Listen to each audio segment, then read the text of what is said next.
hôn ban con buồn hào tiếp trong tali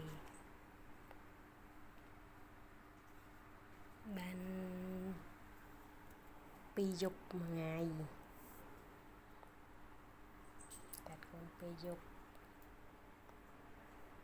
một bùa mùi đó là bùa ấy bùa đó là bùa